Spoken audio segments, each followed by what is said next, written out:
আসন্ন সংসদ নির্বাচন, এই নির্বাচনে মাদারীপুর ৩ আসনে 11 দলীয় জোট কর্তৃক মনোনীত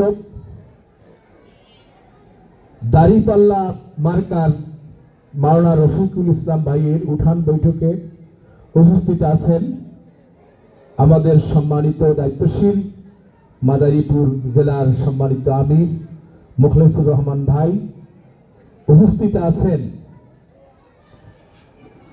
কালকিনি থানার বাংলাদেশ জামাত ইসলামের আমির মাওলানা এনামুল হক ভাই সহ অন্যান্য নেতৃবৃন্দ, সামনে উপবিষ্ট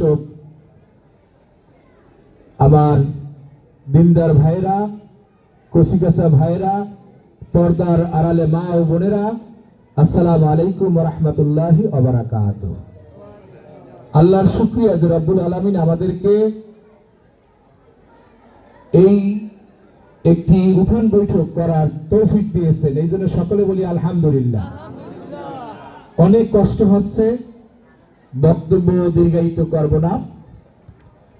আমাদের এনায়েতনগর ইউনিয়ন বাংলাদেশ জামাত ইসলামের একটি পরিচিত জায়গা। আমাদের এর ভিতরে আবার দরিচল লক্ষ্মীপুর ফাজিল মাদ্রাসা বহত্র এলাকা, এই এলাকাটা আরো পরিচিত জায়গা। বাংলাদেশ জামাত ইসলামী কার্যক্রম এখানে অনেক দিন পূর্ব থেকে শুরু হয়েছে। আমাদের এখানে কাজ করেছেন মাওলানা বুরহানুদ্দিন সাহেবের বড় ছেলে আমাদের মাহমুদ ভাই, কাজ করেছেন ফরিদ ভাই সহ অত্র এলাকার বহু ভাই এই দিনের কাজ করেছেন অত্র এলাকায়। সম্মানিত ভাইয়েরা, আমরা বাংলাদেশে বাংলাদেশ জামাত ইসলামের একটা সুযোগ আসছে। এই ভালোবাসা, আপনারা জানেন আমি ইসলামী ইউনিভার্সিটিতে পড়াশোনা করেছি।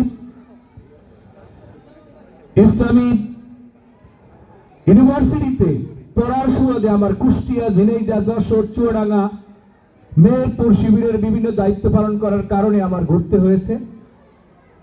আমি এই সমস্ত এলাকায় বিভিন্ন সময় এখন ফোন দেই, তাতে যে দাঁড়িপাল্লার গণজোয়ার সৃষ্টি হয়েছে, সে সমস্ত ভাইরা ফোন দিয়ে বলে যে আমাদের এলাকায় ইনশাআল্লাহ যত আসন আছে সব আসনে দাঁড়িপাল্লায় পাশ করবে ইনশাআল্লাহ। বিশেষ করে খুলনা থেকে শুরু হয়ে রংপুর পর্যন্ত বর্ডার এলাকায়, চট্টগ্রামের কক্সবাজার, সিলেট, বাংলাদেশ জামাত ইসলামের জোয়ার এসেছে এবং যেখানে ঢাকা সেখানে আরো জোয়ার এসেছে। আপনারা জানেন যে বিশ্ববিদ্যালয়গুলোতে নির্বাচন হয়েছে। এই নির্বাচনে বাংলাদেশ বাংলাদেশ ইসলামী ছাত্র শিবিরের ভূমিদল বিজয় হয়েছে, যেখানে শিক্ষিত মানুষগুলো আছে। কারণ কি?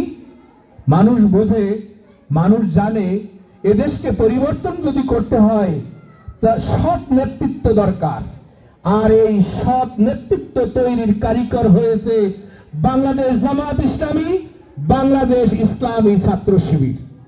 আপনাদের আশপাশে যারা শিবির অথবা বাংলাদেশ জামাত ইসলামী করে, আমি আপনাদেরকে আহ্বান করব, দেখবেন যে বাংলাদেশ জামাত ইসলামী যে সমস্ত ভাইরা করে তাদের ভিতরে কোনো দুর্নীতি করে কিনা।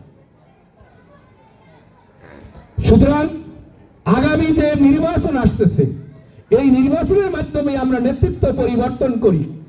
আমরা একজন মসজিদের ইমামকে যদি আমরা নেতা বানাই, ইমাম বানাই, তাহলে মসজিদের ইমামকে আমরা ইন্টারভিউ নেই, তিনি কি অবস্থা আছেন, তার চরিত্র কিরকম, তার ব্যবহার কিরকম, কথাবার্তা কিরকম, সব কিছু আমরা কি করি, পরখ করি। কিন্তু আমাদের এখন সামনে যদি একটা নেতা বানাবো, আমার সেই নেতা কি চাঁদাবাজি করে কিনা, সেই নেতা নামাজ পড়ে কিনা, সেই নেতা অন্যায় কাজ করে কিনা, ঘুষ খায় কিনা, এইগুলো দেখার আমাদের দরকার আছে। আর এইগুলো যদি আমরা দেখতে পারি